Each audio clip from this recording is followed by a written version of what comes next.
السلام علیکم ویورز، یہ جو مارچ کے حوالے سے ایک پروپیگنڈا تیار کیا جا رہا ہے، اس کے اوپر ایک تحریک مجھے ایک کالم ملا ہے، میں وہ آپ سے شیئر کرنا چاہ رہا ہوں۔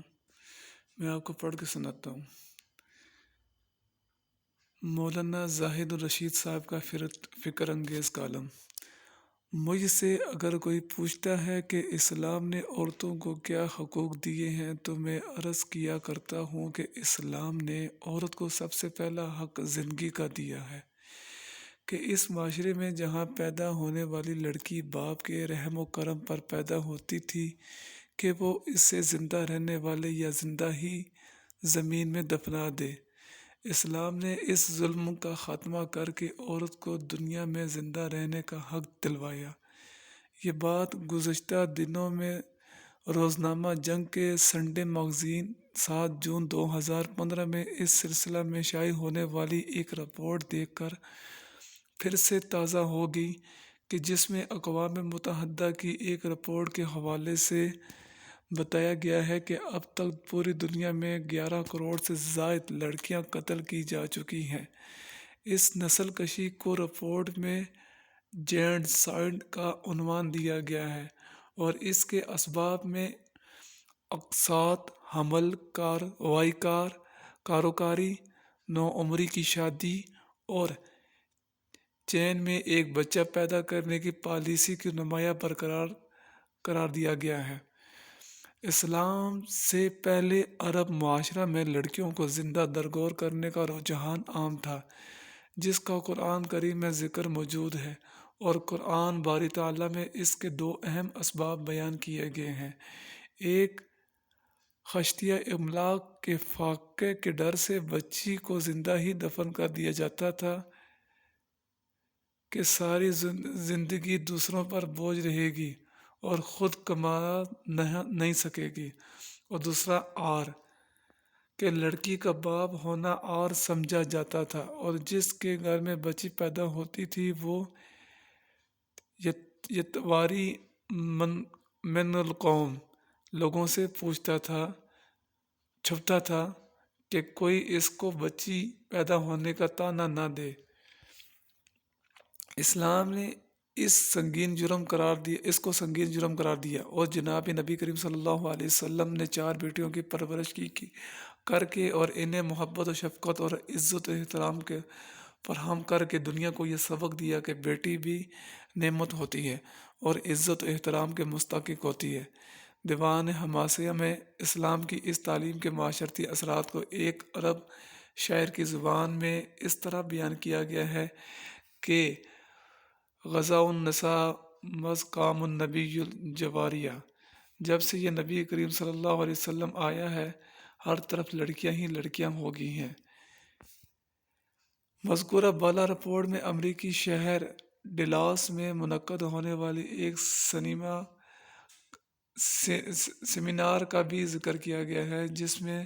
نوبل انعام یافتہ بھارتی دانشور امرتا سین سے اس نے صورتحال کا تفصیلی جائزہ لیتے ہوئے کہا کہ مختلف اسباب کے باعث دنیا بھر میں لڑکیوں کے اس قتل عام کی وجہ سے مردوں اور عورتوں کا فطری تناسب بری طرح متاثر ہو رہا ہے، اور اقوام متحدہ کو اس سلسلے میں مؤثر کردار ادا کرنا چاہیے۔ ان کا کہنا ہے خاص طور پر بھارت کے مشرقی اور جنوبی حصوں میں مرد و خواتین کے درمیان عدم توازن خطرناک سطح پر پہنچ چکا گیا، البتہ بنگلہ دیش میں یہ تناسب بہت کم ہے۔ انہوں نے کہا کہ بچوں کو دنیا میں آنے سے پہلے ہی مار دینے کے عمل کو حوصلہ شکنی ہونی چاہیے۔ رپورٹ میں بنگلہ دیش میں مرد و خواتین کے درمیان عدم توازن کو بہت کم بتایا گیا ہے، جبکہ ہمارے خیال کے مطابق اگر پوری دنیا میں اس کا جائزہ لیا جائے تو مسلم معاشروں میں ہر جگہ یہ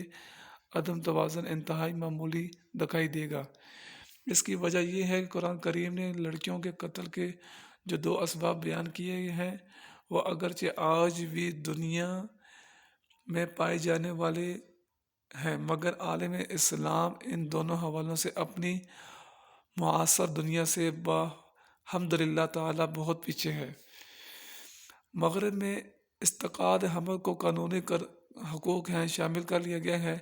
اس لیے کہ زنا عام ہے اور رضامندی کے زنا کو جرائم کی فہرست سے خارج کیا جا چکا ہے۔ اس وجہ سے صورتحال یہ ہے کہ زنا پر تو کوئی قدغن نہیں ہے، مگر اس کے نتیجے میں وجود میں آنے والے بچے کی ذمہ داری کو خوارا لڑکا ہو یا لڑکی دونوں پر کوئی بھی قبول کرنے کے لیے تیار نہیں ہوتا، اور اس کا یہ حل کم و بیش ہر جگہ طے شدہ ہے کہ حمل ہی کو ساقط قرار دیا جائے، جبکہ اسلام میں ماں کے پیٹ میں بچے میں روح پڑ جانے کے بعد اسقاط حمل کو باقاعدہ قتل تصور کیا جاتا ہے اور اس کی شاید ممانعت کی گئی ہے۔ مسیح دنیا کے پیشوا پاپائے روم بھی اس سلسلے میں یہی موقف رکھتے ہیں اور متعلقاً اسقاط حمل کو درست قرار دیے کے لیے ابھی تک تیار نہیں ہے، مگر مغرب کی سیکولر دانشور اس قتل کو زنا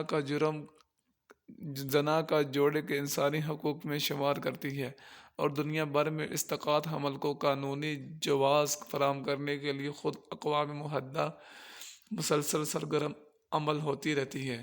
حتیٰ کہ مسلم ممالک سے بھی اس کا مطالعہ کیا جا رہا ہے۔ یہ تھی ناظرین آپ کے لیے ایک رپورٹ جو کہہ رہے ہیں کہ عورت مارچ یہ ایک پاکستان ایک آزاد ریاست ہے اور اس کے اندر عورتوں کو پورے حقوق دیے جا رہے ہیں۔ عورت مارچ کرنے والوں کو یہ علم ہونا چاہیے کہ وہ عورتیں جو مغرب میں موجود ہیں وہ خود کماتی ہیں اور وہ کاکروچ سے بھی نہیں ڈرتی۔ یہی قصہ ایک عورت نے اپنے بھائی سے بیان کیا کہ مغرب کی عورتیں اب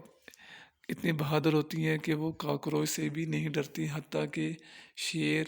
اور یہاں تک کہ